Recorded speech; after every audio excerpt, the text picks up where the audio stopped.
Hello students, कैसे हैं आप सब लोग। उम्मीद करती हूँ सब अच्छे होंगे और स्वस्थ होंगे। मैं Meena Rana ICT virtual class में आपका स्वागत करती हूँ।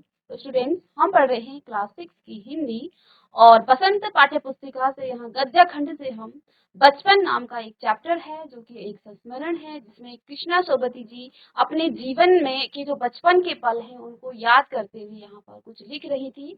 और जैसा कि आप जानते हैं, प्रीवियस लेक्चर में हमने इसको थोड़ा इसके बारे में पढ़ लिया था। तो यहाँ पर कृष्णा सोबती जी क्या कह रही हैं कि मैं तुमसे इतनी बड़ी हूँ जैसे कि तुम्हारी नानी भी हो सकती हूँ, तुम्हारी दादी भी हो सकती हूँ, यानी कि मेरी जो उम्र है वो तुम्हारी दादी, नानी, मौसी या बड़ी जीजी के जितनी होगी। और देखिए वो क्या कह रही हैं कि मैं इन दिनों क्या महसूस कर रही हूँ। वो कह रही हैं कि पहले जो मैं पहनती थी वो अब मैं नहीं पहन रही हूँ। जिस प्रकार के कलर में बचपन में पहना करती थी, रंग बिरंगे जो है मैं फ्रॉक पहना करती थी, और मेरे जो शौक हैं वो पहले के मुकाबले अब क्या हो गए हैं, बदल चुके हैं।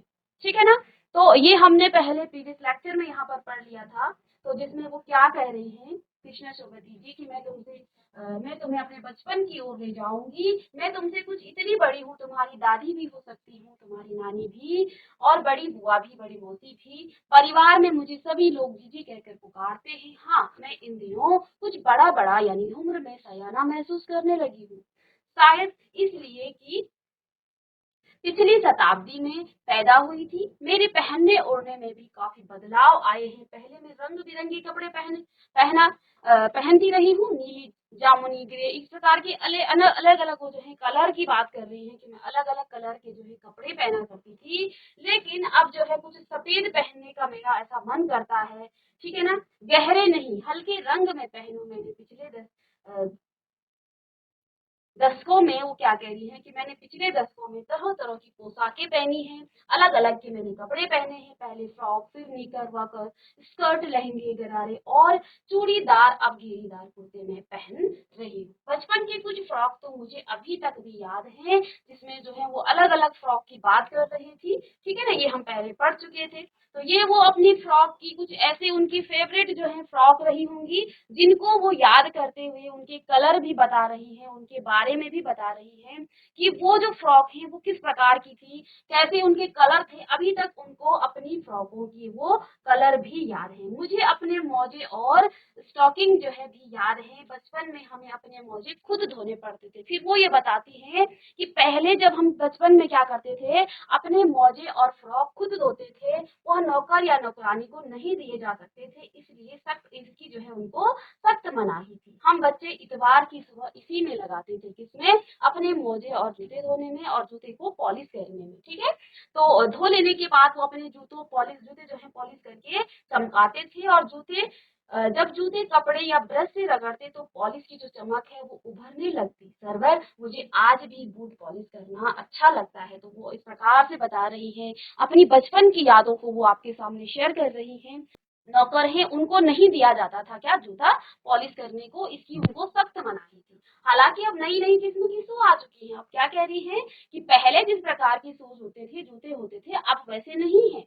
कहना होगा कि ये पहले से कहीं ज्यादा आरामदेह है। और ये भी बताना पड़ेगा कि पहले के जो जूते होते थे उनको चमकाना पड़ता था, लेकिन आज के जो जूते हैं उन पर इतनी मेहनत नहीं करनी पड़ती है, यानी कि वो ज्यादा आरामदेह है। हमें जब नए जूते मिलते तो साथ ही छालों का इलाज भी शुरू हो जाता। और जब उनके यानी कि उनके जूते इस प्रकार से फट जाते थे कि उनके जूते कहीं ना कहीं उनके पाँव में छाले पड़ जाते थे। तो जैसे ही उनको नए जूते मिलते थे, वैसे ही उनके जो छाले हैं उनका इलाज भी शुरू हो जाता था। ठीक है ना। तो ये हम जब कभी लंबी सैर पर निकालते तो अपने पास को रुई जरूर रख लेते। जूता लगा तो कहीं रुई मोजे के अंदर। ठीक है। हाँ, तुम्हारे बचपन में और मेरे बचपन में जो है वो क्या कह रही है कि बहुत फर्क था। हर शनिचर को वो कह रहे हैं कि मैं जो है हमें ऑलिव ऑयल और कैस्टर ऑयल जो है पीना पड़ता था, जिसको वो क्या कहती थी, उसकी जो गंध थी, महक थी, वो बहुत ही उनको गंदी लगती थी।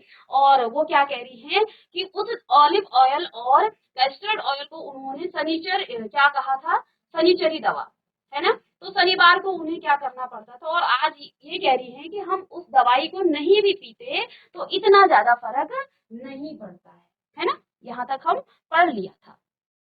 तो आगे जो है अब वो बता रही हैं कि तुम्हें बताऊंगी कि हमारे समय और तुम्हारे समय में कितनी दूरी हो चुकी है।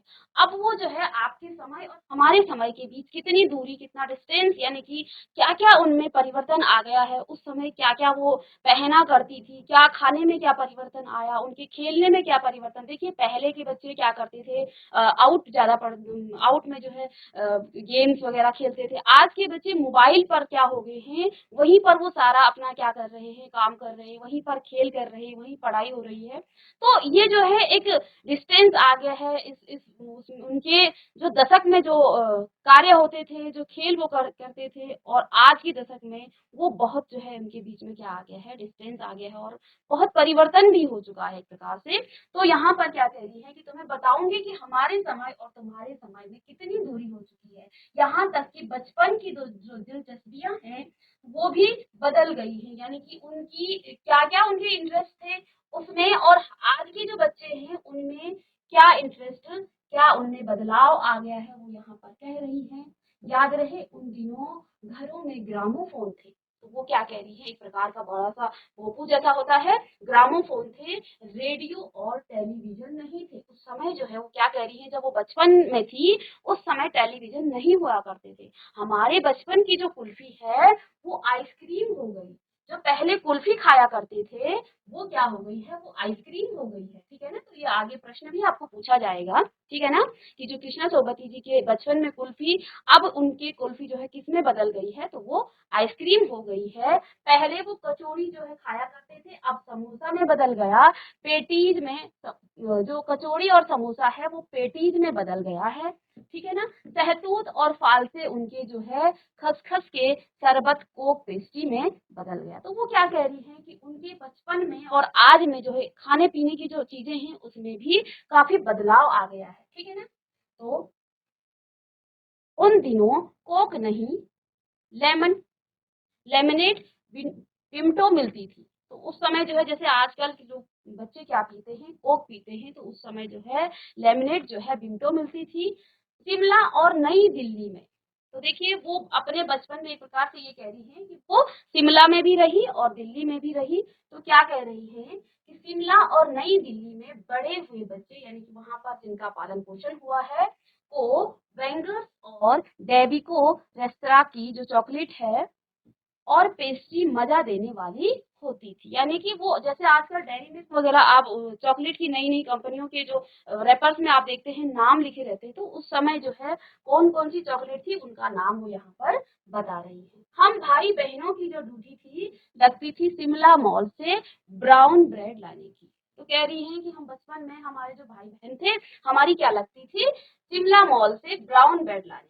हमारा घर मॉल से ज्यादा दूर नहीं था। फिर वो बताती हैं कि जो हमारा घर है शिमला मॉल से वो ज्यादा दूर नहीं था। एक छोटी सी चढ़ाई, क्या कह रही है कि हमारे घर से एक छोटी सी चढ़ाई गिरजा मैदान पहुंच जाते। छोटी सी चढ़ाई चढ़ते ही हम गिरजा मैदान पर पहुंच जाते। वहां से एक उतराई उतरते और मॉल पर, और वहां से फिर हम उस मैदान से एक उतरा जो है क्या करते थे, एक उतराई उतरते थे, यानी कि फिर ढलान में वो जाते थे और फिर वो मॉल में पहुंच जाते थे, यानी कि मॉल उनके घर के काफी नजदीक था, ठीक है। कन्फेक्शनरी काउंटर पर तरह तरह की पेस्ट्री और चॉकलेट की खुशबू मन भावनी। तो आप भी देखते होंगे, ठीक है, जब वहाँ दुकान में आप जाते हैं तो वहां पर अलग अलग प्रकार के क्या लगे रहते थे, चॉकलेट लगे रहते हैं अभी भी। तो वो क्या कह रही है कि हमारी खुशबू से ही मन हमारा खुश हो जाता था, ठीक है। हमें हफ्ते में एक बार चॉकलेट, फिर क्या कह रही है, बता रही है कि हमें हफ्ते में एक बार चॉकलेट खरीदने की छूट थी, यानी कि हफ्ते में हम एक ही बार चॉकलेट खरीद सकते थे। सबसे ज्यादा मेरे पास ही चॉकलेट और टॉफी का स्टॉक रहता था। फिर वो ये बताती हैं कि मेरे जो भाई बहन थे उनमें सबसे ज्यादा मेरे ही पास क्या होती थी, चॉकलेट और क्या होती थी, टॉफी का स्टॉक रहता था, यानी कि वो अपने टॉफियों को और चॉकलेट्स को एक प्रकार से कलेक्ट करके रख लेती थी, ठीक है ना। मैं चॉकलेट लेकर खड़े खड़े कभी ना खाती। तो जैसे कि बच्चे लोग आजकल क्या करते हैं कि चॉकलेट मिल गई कहीं भी खड़े खड़े खाती, तो वो अपने को बता रही है कि मैं जो है चॉकलेट लेकर कभी भी खड़े खड़े नहीं खाती थी, घर लौटकर फिर क्या करती थी, साइड बोर्ड पर रख देती थी, ठीक है, और रात के खाने के बाद बिस्तर में लेटकर मजा ले लेकर के वो खाती थी। ठीक है, तो वो क्या कह रही हैं कि उस समय उनके जो भाई बहन थे और उनमें जो है सबसे ज्यादा चॉकलेट और टॉफियां उन्हीं के पास होती थी। वो कभी भी चॉकलेट को खड़े खड़े नहीं खाती थी, पहले घर में आती थी, फिर रात के जो खाने के बाद उसके बाद वो बिस्तर में लेटकर मजे लेकर चॉकलेट को खाया करती थी। ठीक है ना। शिमला के काफल भी बहुत याद आते हैं। तो फिर वो आप बता रही हैं, अभी वो चॉकलेट की बात कर रही थी, अब वो जो है काफल की बात कर रही है। आप जानते होंगे काफल क्या होते हैं, एक प्रकार का फल है। ठीक है, तो काफल भी उनको बहुत याद आते हैं। कैसे होते थे वो? खट्टे मीठे, कुछ एकदम लाल और कुछ गुलाबी, रस भरी। ठीक है, कसमल सोच कर ही मुंह में पानी भर आई। और आज भी वो उन काफल की जब याद निकालती हैं, जब उनको याद आती हैं, तो उनका पहले तो वो रंग बताती है कि किस प्रकार के वो काफल होते थे। खट्टे मीठे होते थे। ठीक है, कुछ लाल होते थे, कुछ एकदम लाल होते थे, और कुछ जो है गुलाबी और रस भरी। तस्मल सोच कर ही मुंह में पानी आ जाता है उनका। आज भी जो है जब उसकी याद निकालते हैं तो अभी भी उनको उन काफल की जब याद आती है, अभी भी उनके मुंह में जो है पानी भर जाता है। ठीक है, चेस्टनट एक और गजब की जो है चीज थी उस समय। जो है एक और चीज वो बता रही है, चेस्टनट की बात कर रही है, वो भी एक गजब की चीज थी। कैसी चीज थी? आग पर भुने जाते थे और फिर छिलके उतार कर मुंह में। ठीक है ना। तो जो चेस्टनट है उसको वो आग पर जो है भूनते थे और फिर जो है उनके छिलके उतार कर मुंह में वो डालकर खाया करते थे। चने जोर गरम और अनारदाने का चूर्ण। फिर जो है और चीज वो बता रही हैं आगे कि क्या क्या वो बचपन में खाया करती थी। चना जोर चने जोर गरम और अनारदाने का चूर्ण। हाँ, चने जोर गरम की जो पुड़िया होती थी, जो तब थी, अब वह अब भी नजर आती है। तो एक प्रकार से वो क्या करते थे, चने को कागज से ही वो लोग क्या करते थे, इस प्रकार से एक बनाते थे कोन जैसा। नीचे से वो बिल्कुल पतला होता है, ऊपर से ऐसे ओपन सा होता है। तो उसमें वो चने को डाला जाता था, एक प्रकार की पुड़िया वो बनाते थे। पुराने कागजों से बनाई हुई इस पुड़िया में निरा हाथ का कमाल है, यानी कि वो हाथों से ही बनाया जाता था। वो जो पुड़िया होती थी, कागज को लेके फटाफट से उसको मोड़ा जाता था नीचे से, और ऊपर से एक प्रकार से कोन की शेप का वो होता है। तो उसको उसमें चने डाले जाते थे और उसको लोग पहले खाया करते थे। ठीक है, फिर उसी के शेप के बारे में बता रही है। नीचे से वो तिरछी, ठीक है, लपेटते हुए ऊपर से इतनी चौड़ी कि चने आसानी से हथेली पर पहुंच जाए। तो नीचे एक प्रकार से, जैसे कि मैं कह रही हूँ, शंकु जैसा होता था वो। ठीक है ना। तो नीचे से वो सकरा होता था, है ना, और ऊपर से वो काफी चौड़ा होता था, उसमें हाथ आसानी से चले जाते थे। ठीक है, एक वक्त था जब फिल्म का गाना चना जोर गरम बाबू में लाया मजेदार। तो उस वक्त एक गाना होगा जिसका नाम क्या है, क्या था? चना जोर गरम बाबू में लाया मजेदार। ये गाना उस टाइम जो है वो हुआ करता था। चना जोर गरम उन दिनों स्कूल के हर बच्चे को आता था। जो ये गाना था वो स्कूल के हर बच्चे को आता था। कुछ बच्चे पुड़िया पर तेज मसाला बुरकवाते, ठीक है ना, इस प्रकार से डालते थे। ठीक है ना। तो कुछ बच्चे जो है उसी चने में क्या करते थे, चना की जो पुड़िया होती थी जिसमें, तो उसमें तेज मसाला भी उसमें डाला करते थे। ठीक है, पूरा गिरजा मैदान घूमने तक यह पुड़िया चलती। तो जब वो मैदान में इस प्रकार से घूमते थे, वॉक करते थे, तो पूरे जो है मैदान में चलते चलते उनका जो वो है, क्या है, चना है, वो चलता था। एक एक चना पापड़ी मुंह में डालते और डालने और कदम उठाने में एक खास ही लय रफ्तार थी। यानी कि बहुत ही उनको एक प्रकार से मजा आता था जब वो क्या करते थे, गिरजा मैदान पर घूमते थे और फिर वो खाते थे। ठीक है, छुटपन में हमने शिमला रिज पर बहुत मजे किए। फिर वो बताती है कि हमने बचपन में ही जो है क्या किया, शिमला ब्रिज पर जो है उन्होंने रिज पर बहुत मजे किए। घोड़ों की सवारी की है, और घोड़ों की उन्होंने सवारी की है। शिमला के हर बच्चे को कभी ना कभी यह मौका मिल ही जाता है, यानी कि वहां पर फेमस है घुड़सवारी करना। तो वो जो है क्या कह रही है कि जो भी शिमला में रहते हैं उनको कभी ना कभी ये मौका मिल ही जाता है घुड़सवारी करने का। ठीक है ना। तो आगे यहाँ पर देखेंगे आगे क्या बता रही है वो अपने बचपन के बारे में। चलिए आप लोग पढ़ लीजिए, थोड़ा सा रीड कर लेंगे।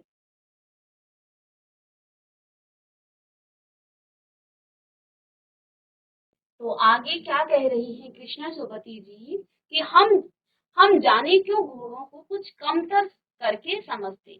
तो वो क्या कह रही कि हम जो है न जाने क्यों घोड़ों को कुछ कम समझते थे, उन पर हंसते थे, उन पर वो क्या करते थे, हंसते थे। और ननिहाल के जो घोड़े थे वो खूब हष्ट पुष्ट और खूबसूरत, और जो उनकी ननिहाल यानी कि जो मम्मी का जो घर होता है, मायका होता है, वहां ननिहाल कहा जाता है उसको। तो फिर क्या कह रही हैं कि जो मेरे हमारे ननिहाल के जो घोड़े थे वो क्या होते थे, बहुत ही हष्ट पुष्ट यानी काफी तगड़े थे, ठीक है, हष्ट पुष्ट थे और खूबसूरत भी थी। उनकी बात फिर वो जो है अपने बचपन की यादों में कहीं खो गई हैं, फिर वो अपनी ननिहाल की यादों में, थोड़ी सी यादों में वो खो गई थी। फिर इतना कहकर वो क्या कहती हैं कि हम घोड़ों को कुछ कम समझते थे और उन पर हंसा करते थे, और मेरे जो ननिहाल के घोड़े थे वो हष्ट पुष्ट थे और खूबसूरत भी थे। फिर अपनी बात को वो यही रोक देती हैं कृष्णा सुगति जी, और फिर कहते हैं कि उनकी जो बात है फिर कभी, यानी कि अभी वो इस समय जो है उनकी बात वहां नहीं जाना चाहती हैं अपने ननिहाल के घोड़ों पर, तो यहीं पर वो अपनी बात को खत्म कर देती है। फिर जो है वो अपने फिर वहीं पर जहां वो रहा रहा करती थी शिमला में, उनके उसी उसी घटना के बारे में यहाँ से आगे वो आपको बता रही हैं कि शाम को रंग बिरंगे गुब्बारे, सामने जाखू का पहाड़, तो उनके घर के सामने जाखू का एक पहाड़ था, है ना, ऊंचा चर्च, और चर्च की घंटियां बजती तो दूर दूर तक उसकी गूंज फैल जाती। तो फिर वो क्या कहती हैं कि सामने उनके घर के सामने जो है जाखू का एक पहाड़ था, ठीक है ना, ऊंचा चर्च था, और चर्च की जो घंटियां बजती थी तो दूर दूर तक की जो है उनकी गूंज जो है फैल जाती थी। लगता इनके संगीत से प्रभु यीशु स्वयं कुछ कह रहे हो। तो ऐसा लगता था उनको कि इनकी जो घंटियों की जो आवाज आ रही है उससे स्वयं जो है प्रभु यीशु कुछ कह रहे हैं। सामने आकाश पर आगे क्या कह रही हैं, सामने आकाश पर सूर्यास्त हो रहा है, और जब शाम का समय होता है, सूर्यास्त जब होता है, गुलाबी सुनहरी धारियां नीले आसमान पर फैल रही है, ठीक है। तो पहाड़ों में तो ये नजारा दिखता ही है, ठीक है। तो देखिए क्या कह रही हैं कि जब सूर्यास्त होता है, गुलाबी सुनहरी धारियां नीले आसमान पर जो है फैल रही हैं, दूर दूर फैले पहाड़ों के मुखड़े गहराने लगे हैं, देखते देखते जो है बत्तियां टिमटिमाने लगी। अब जो है रात का समय हो गया, शाम को जब सूर्यास्त होता है उसके बाद रात का समय की जो वो बात को है आपके सामने शेयर कर रही है कि किस प्रकार उस समय का समय था। तो देखिए जब सूर्यास्त हुआ तो बत्तियां टिमटिमाने का मतलब सभी लोग जो है फिर क्या करते हैं, अपनी अपनी घरों की लाइटें खोल देते हैं। रिज पर की जो रौनक है और मॉल की दुकानों की जो चमक के भी क्या कहने। फिर वो क्या कह रही हैं कि रिज पर की जो रौनक थी और मॉल की दुकानों की जो चमक थी लाइटों से, ठीक है ना, उसका भी क्या कहना, ठीक है। स्कैंडल पॉइंट की भीड़ से उभरता कोलाहल, तो वहां पर एक स्कैंडल पॉइंट होगा, वहां पर क्या होता था, शाम के समय पर भीड़ हुआ करती थी, ठीक है ना।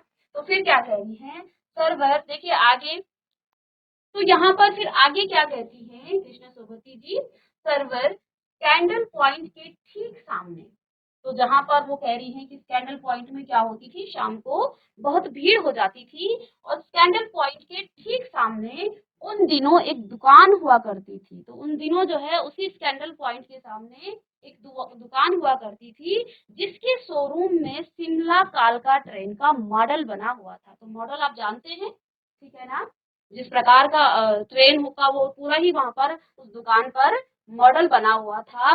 इसकी पटरियां, उस पर खड़ी छोटे छोटे डिब्बों वाली ट्रेन, और एक और लाल टिन की छत वाला स्टेशन, और सामने जो है क्या होता था, सिग्नल देता हुआ खंभा, थोड़ी थोड़ी दूर पर बनी सुरंगें। तो इस प्रकार का वहां पर जो स्कैंडल पॉइंट के ठीक सामने एक दुकान हुआ करती थी, उसी दुकान में क्या बना था, शोरूम क्या बना था, एक मॉडल बना था, किसका, ट्रेन का, ठीक है ना, शिमला कालका नाम की जो ट्रेन है उसी का एक मॉडल बना हुआ था उस दुकान पर। और किस प्रकार का वो मॉडल था, इसकी पटरियां, उस पर खड़ी हुई छोटे छोटे डिब्बों वाली ट्रेन, तो उस मॉडल में जो है ट्रेन की जो पटरियां हैं वो भी बनी हुई थी।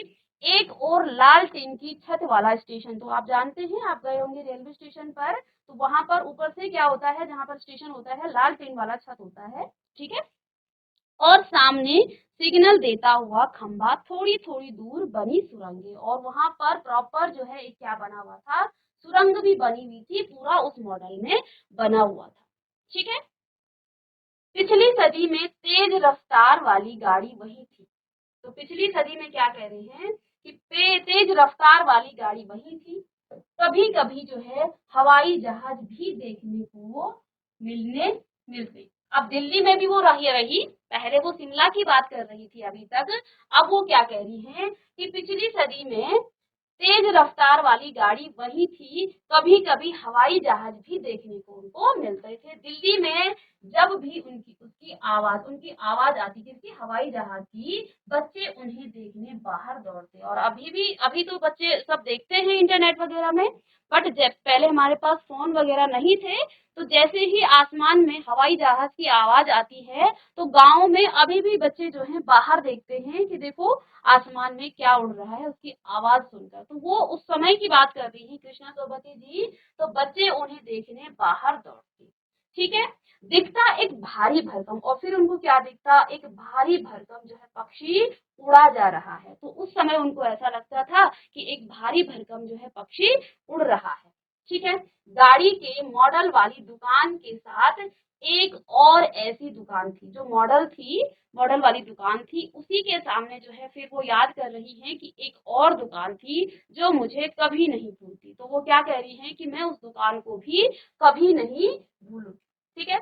यह वो दुकान थी जहां मेरा पहला चश्मा बना था। फिर वो क्या कह रही है कि ये वो दुकान थी, यानी कि वहां उसी के जिस बगल में क्या था, एक चश्मे की दुकान थी, और वहां पर उनका क्या चश्मा बना था। वहां आंखों के डॉक्टर अंग्रेज थे। तो क्या कह रही हैं कि वहां पर उस चश्मे की दुकान में आंखों के डॉक्टर कौन थे, अंग्रेज थे। शुरू शुरू में चश्मा लगाना बड़ा अटपटा लगा। फिर वो क्या कह रही है कि जब मैंने शुरू शुरू में चश्मा लगाया तो मुझे बड़ा अटपटा सा लगा, ठीक है। तो शुरू शुरू में जब उन्होंने चश्मा पहना तो उनको बड़ा अटपटा लगा। छोटे बड़े मेरे चेहरे की ओर देखते और कहते आंखों में कुछ तकलीफ है। तो छोटे और बड़े जो भी उनको देखता शुरू शुरू में, तो फिर क्या बोलते हैं कि आंखों में कुछ तकलीफ है, इस उम्र में ऐनक। तो वो क्या कहते हैं, वो जो लोग उनको देखा करते थे, बड़े लोग या छोटे लोग, तो वो क्या बोलते थे कि अभी तो छोटे हो, है ना, बचपन की बात बता रही है वो, कि यानी कि मेरा जो है चश्मा बचपन में ही उनको लग गया था। तो कोई उनको क्या बोलता है, दूध पिया करो, मैं डॉक्टर साहिब का कहा दोहरा देती। तो अब क्या कह रही हैं कि यानी कि डॉक्टर साहब ने, जो अंग्रेज डॉक्टर थे, उन्होंने उनको क्या कहा था कि दूध पिया करो, और उसी बात को वो दोहरा रही हैं। कुछ देर पहनोगी तो ऐनक उतर जाएगा। तो जब उनको चश्मा पहनाया गया तो डॉक्टर साहब ने उनको क्या कहा कि दूध पिया करो, और वो उसी बात को दोहरा रही हैं, कुछ देर पहनोगी तो तुम्हारा जो ऐनक है यानी कि चश्मा है वो उतर जाएगा, ठीक है ना। वैसे डॉक्टर साहब ने पूरा आश्वासन दिया था, लेकिन चश्मा तो अभी तक नहीं उतरा। तो वो क्या कह रही हैं कि डॉक्टर साहब ने पूरे विश्वास के साथ कहा था कि आप दूध पिया करो, आपका चश्मा जो है उतर जाएगा। फिर वो क्या कह रही हैं कि चश्मा तो अभी तक नहीं उतरा, यानी कि वो इतनी अब उम्र में इतनी बड़ी हो गई हैं, तो अभी तक उनका जो है चश्मा नहीं उतरा है। फिर वो क्या कह रही है आगे, नंबर बस कम होता रहा। फिर कह रही है कि उनका चश्मा उतरा तो नहीं, लेकिन उसका नंबर जो है कम होता रहा है। मैं अपने आप इसकी जिम्मेदार हूँ। जब आप दिन की रोशनी को छोड़कर रात में टेबल लैंप के सामने काम करेंगे तो इसके अलावा और क्या होगा। फिर क्या कह रही है कि डॉक्टर की यहाँ पर कोई गलती नहीं है, मैं खुद इसके लिए जिम्मेदार हूँ, क्योंकि मैं जो है रात को पढ़ा करती थी, दिन की रोशनी में नहीं पढ़ा करती थी, ठीक है। अभी भी जैसे आप कम लाइट में हमें नहीं पढ़ना चाहिए, है ना। तो वो क्या कह रही है कि मैं दिन की रोशनी को छोड़ करके टेबल लैंप के सामने जो है काम किया करती थी, तो इसके लिए मैं खुद ही क्या हूँ, जिम्मेदार हूँ। इससे मेरे जो आंखों का नंबर है, चश्मे का जो नंबर है वो और ज्यादा कम हो गया है, ठीक है। तो हाँ, जब पहली बार मैंने चश्मा लगाया तो मेरे एक चचेरे भाई ने मुझे छेड़ा और क्या कहा, देखो देखो कैसी लग रही है। तो जब उन्होंने पहली बार चश्मा पहना तो उनके एक चचेरे भाई ने उन्हें क्या कहा, देखो देखो चश्मे में कैसी लग रही है। ठीक है, ये है कृष्णा शोभती जी का चित्र। ठीक है, और ये उनके बचपन की नहीं अभी का फोटो है, पहले की फोटो यहाँ पर बाद में आपको दिखाई जाएगी।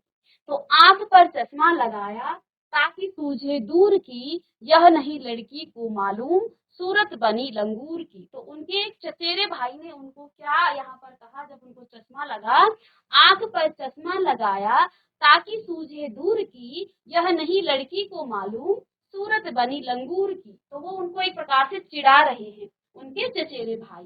मैं सीधी की मुझ पर यह क्यों दोहराया जा रहा है। तो वो उसको चिढ़ाते हुए, उनका जो चचेरा भाई था वो उनको चिढ़ाते हुए बार बार ये कह रहा था कि आंख पर चश्मा लगाया ताकि सूझे दूर की, यह नहीं लड़की को मालूम सूरत बनी लंगूर की। तो वो क्या इस प्रकार से चिढ़ा रहे हैं अपनी बहन को कि आंख पर चश्मा लगाया ताकि सूझे दूर की, ताकि मुझे दूर का दिखे। अब यह नहीं लड़की को मालूम सूरत बनी लंगूर की। तो वो क्या कह रहे हैं कि तुम्हें नहीं पता कि तुम्हारी जो शक्ल है, तुम्हारा जो सूरत है, वो लंगूर की तरह तुम दिख रही हो।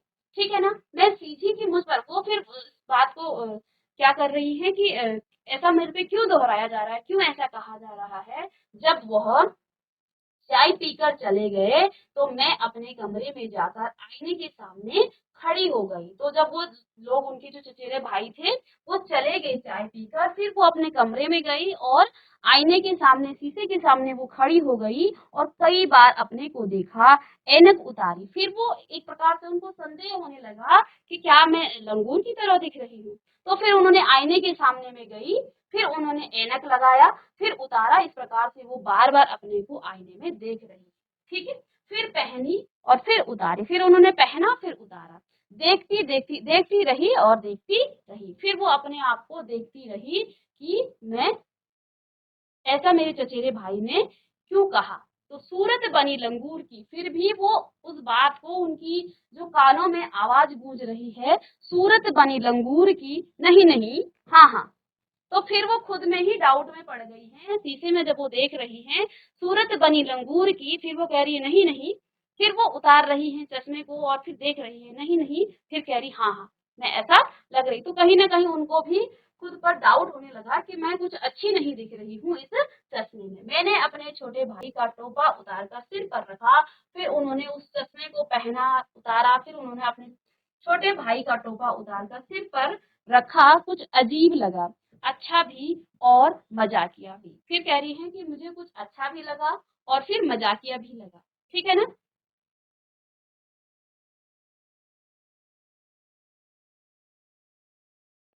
ठीक है, तब की बात थी। ठीक है, अब तो चेहरे के साथ घुल मिल गया है। फिर वो क्या कह रही है कि ये तो शुरुआती दिनों की बात है, जब उन्होंने शुरू शुरू में, जब वो बच्ची थी, तो उस समय जब उन्होंने चश्मा लगाया तो फिर उनके जो चचेरे भाई ने उनको बार बार चिढ़ाते हुए कहा कि सूरत बनी लंगूर की, वो भी आईने के सामने जाती हैं और अपने को देखती हैं। फिर वो कहती है नहीं नहीं। फिर उनको भी संदेह होता है कि कहीं मैं लंगूर की तरह ही नहीं लग रही हूँ। फिर वो अपने को ही हाँ हाँ करके, फिर उन्होंने अपने छोटे भाई का टोपा उतार कर अपने सिर पर रखा। तो कह रही हैं कि मैं जो है कुछ अजीब सी लगा, मुझे अच्छा भी लगा और मजाकिया भी लगा। तब की बात थी। अब क्या कह रही है, ये तो तब की बात थी जब वो बचपन में थी। अब तो चेहरे के साथ जो है चश्मा घुल मिल गया है। चश्मा जब कभी उतरा हुआ होता है तो चेहरा खाली खाली सा लगने लगता है। तो जो लोग चश्मा पहनते हैं, यदि वो चश्मा ना पहने तो ऐसा लगेगा इनका चेहरा जो है कहीं कुछ कमी है, कुछ खाली खाली सा लगता है। याद आ गया वह टोपा। फिर अब वो याद कर रही हैं उस टोपे की, उनको याद आ गई है। काली फ्रेम का चश्मा, उनके जो चश्मे का फ्रेम था, देखिए प्रश्न यहीं से बनेंगे। उनके जो चश्मे का जो फ्रेम था वो काला था और लंगूर की सूरत। हाँ, इन दिनों शिमला में मैं सिर पर टोपी पहनना पसंद करती थी। फिर वो क्या कहती हैं कि इन दिनों जब वो बचपन में थी, वो शिमला में जो है टोपी पहनना पसंद करती थी। मैंने कई रंगों की जमा कर ली थी। ठीक है, उसने टोपा, चश्मे भी हैं और कई प्रकार के उन्होंने टोपी जो है जमा कर ली थी। कहाँ दुपट्टों का उड़ना और कहाँ सहज सहल सुभीति वाली हिमांचली टोपियां। ठीक है, तो क्या कह रही हैं, कहाँ जो है दुपट्टों का उड़ना और कहाँ सहज सहल और सुभीते वाली हिमाचली टोपियां।